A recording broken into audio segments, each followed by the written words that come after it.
Muy bien, queríamos hablar con usted respecto a lo que estábamos escuchando dentro de la posición del doctor Carrión. ¿Usted considera que es el mismo argumento, es decir, que es realmente inconstitucional y que finalmente no sería el más acertado ni idóneo dentro de la lectura para poder darle esta pensión vitalicia al señor Alberto Fujimori? Bueno, Fátima, en principio hay que recordar que se trata de un pedido que formula el señor Fujimori Ujú. con fecha 29 de abril del año en curso y hasta ahora no ha recibido una resolución por el órgano competente. El órgano competente no es una instancia administrativa, llámese Oficialía Mayor, Dirección General de Administración u Oficina de Asesoría Jurídica. El órgano competente es la mesa directiva y para este efecto cabría recordar igualmente que cuando se inicia el periodo 2016-2021, se le otorgó al señor Fujimori de los 4 beneficios, 2 que le corresponden a todo expresidente de la República. Él está gozando actualmente del derecho a combustible y a un personal dentro de la modalidad CAS. Lo que queda por otorgarle es el beneficio de la pensión y los seguros a los que tienen derecho los altos funcionarios, en este caso los congresistas.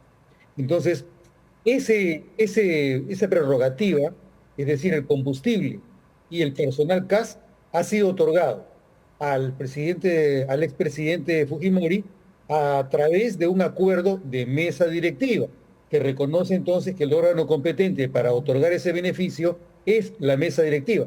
Lo que queda en suspenso y en duda es cómo así se le ha otorgado este tipo de beneficios que son correlativos a la condición que prevé la ley 26.519, que establece que efectivamente no cabe el otorgamiento de la pensión vitalicia a los presidentes de la República que hayan recibido una acusación constitucional. Es cierto que el artículo segundo de la ley 26.519 señala que esa prerrogativa queda en suspenso, salvo que. Entonces, la pregunta es, habida cuenta que el señor Fujimori ha recibido una condena y que esa condena ha sido por la comisión de diversos delitos, a pesar de haber sido condenado, y no obstante el indulto, debe el señor Fujimori, que en este caso es un expresidente que tiene una condena, puede ser beneficiario de las diferentes prerrogativas que se le reconocen como pensión, seguro, combustible y personal CAS? O sea, ¿qué es lo que justificaría que sí se le pueda otorgar ese tipo de beneficios, no obstante haber sido condenado? El argumento que se esgrime es que el señor Fujimori ha recibido un indulto y el indulto tiene la condición de cosa juzgada respecto de lo que queda pendiente de la condena. No se elimina la condena. Ujú. A diferencia de la amnistía, el indulto no elimina la condena a una persona que ha sido previamente procesada por el Poder Judicial. Los indultos no eliminan la condena, por lo tanto se trata de un expresidente con condena. Es cierto que existe una pena y la pena ha quedado suspendida, mejor dicho, se ha perdonado el cumplimiento de la pena, se ha perdonado el cumplimiento de la pena, pero no se ha eliminado la condena, queda condenado.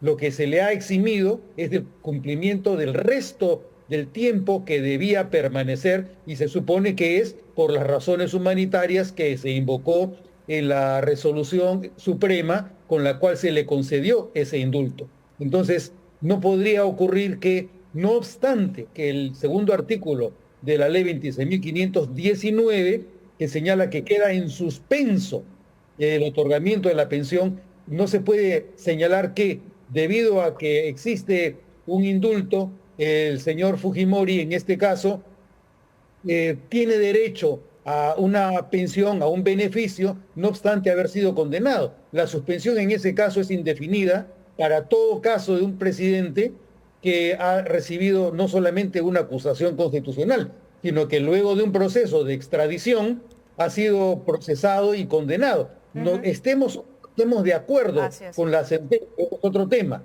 y estemos o no estemos de acuerdo con el indulto. También es otro tema. Lo concreto es que se trata de una persona que ha recibido condena y que el resto de la pena, no de la condena, ha sido eliminado como consecuencia del indulto. Claro. Ese sería el caso. Yo estaría de acuerdo entonces con la posición del doctor Rivero.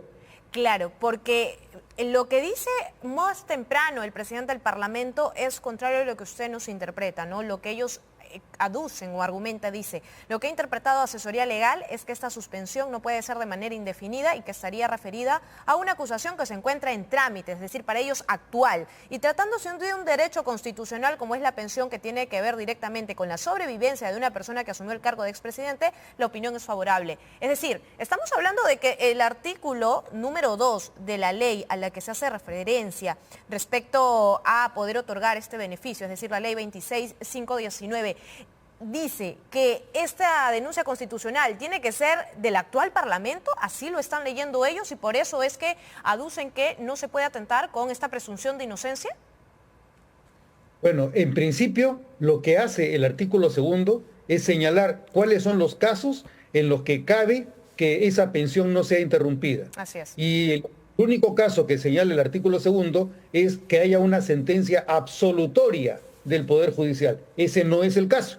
El presidente, el presidente de la República que sea condenado no tiene una sentencia absolutoria, no se ha proclamado su inocencia. El señor Fujimori, en este caso, lamentablemente, lo repito, más allá de que uno esté de acuerdo o no esté de acuerdo con la sentencia que se le impuso, no es una sentencia absolutoria, sino condenatoria. Por lo tanto, tiene que continuar la suspensión de manera indefinida hasta que se hubiera concluido el término de la pena que se le impuso. El señor ha sido condenado, Claro. no ha sido declarado inocente. Se entiende la idea, pero bajo la premisa y el argumento que yo le leía textualmente del presidente del Parlamento, estamos hablando entonces de una modificación dentro de esta interpretación para que se ajuste y acomode a la situación del señor Alberto Fujimori. ¿Usted qué opina? Bueno, en principio no he escuchado la afirmación del señor Salguana, presidente del Congreso, sobre esa materia. En todo caso, la opinión que yo le estoy manifestando es mi opinión personal a partir de la interpretación que me correspondería hacer respecto a la naturaleza de un beneficio. Los beneficios se otorgan como una liberalidad y por lo tanto la ley puede restringirlos. En este caso, la restricción, ¿en qué consiste? En que no se le puede otorgar beneficio a una persona que como consecuencia del ejercicio del cargo ha recibido una condena. Es decir, no puedes premiar a una persona que, más allá de que tú estés de acuerdo o no con la naturaleza y los alcances de la sentencia, a una persona que ha sido condenada. No, Si y una además que persona ha sido debe. condenada, no la vas a premiar. Claro, y es deudor porque actualmente no ha pagado parte de la reparación civil. Es decir, si hablamos incluso, que es algo que se ha puesto también en debate cuando se hablaba de una posible candidatura y en la argumentación de varios especialistas, decían que parte de poder decir que estás completamente ya limpio ante la ley sería pagar también tu reparación civil, dentro de lo que es la exención de la responsabilidad.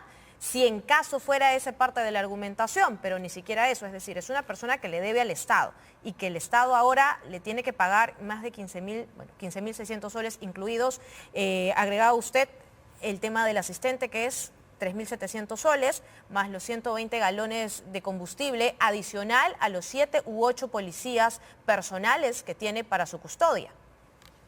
Efectivamente, eso se trata de contradicciones que no corresponden con la naturaleza o el propósito de una ley que fue dictada precisamente durante el periodo del señor Fujimori, cuando era presidente del Congreso, el señor Yoshiyama o el señor Carlos Torres y Torres Lara. Entonces, no me parece que guarde concordancia con el espíritu de acuerdo al cual se aprobó la ley 26.519.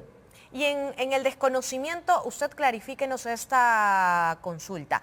¿Es posible que mientras ha estado suspendida esta pensión vitalicia, algún expresidente, por ejemplo, el caso del señor Alberto Fujimori, pueda pedir ciertos devengados, pueda pedir que se le considere el monto que no se le dio en su momento? Bueno, si es que se le otorgara al presidente, a un expresidente de la República, este tipo de beneficios y se ha demorado el Congreso en otorgarlo, obviamente, si es que ese es el fundamento que se tiene, podría naturalmente el mismo expresidente solicitar que se le remunere, se le dé lo que se le dejó de abonar durante todo el periodo anterior desde que recibió el indulto. Eso cabría perfectamente dentro de esa lógica, con la cual yo lamentablemente no estaría de acuerdo. Por supuesto. Y dentro de esa premisa en el que se le pudiese otorgar este monto, ¿desde cuándo se contabilizaría que se le deba dar el pago de esta pensión vitalicia si este documento fecha del 10 de julio?